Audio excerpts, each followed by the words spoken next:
tiket naiknya, harga tiket ini otomatis harga sekitar 3,5 per pax-nya. Nah, otomatis selisih 1 juta itu sangat berat buat beberapa orang.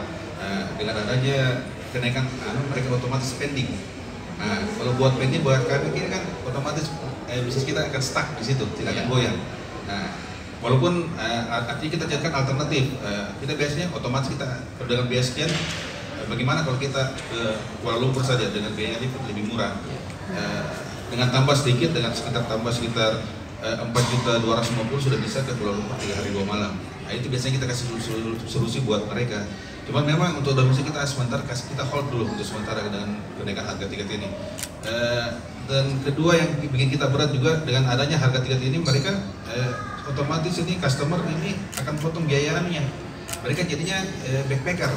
Mereka beli sendiri tiket, beli sendiri hotel untuk menghindari, karena kan biar bagaimana kita di travel itu ada keuntungan dari situ. Nah, mereka akhirnya berkurang gara-gara begitu ya. Nah, itu kendala untuk sementara, yang untuk domestik itu kita akan berkurang dia punya anunya.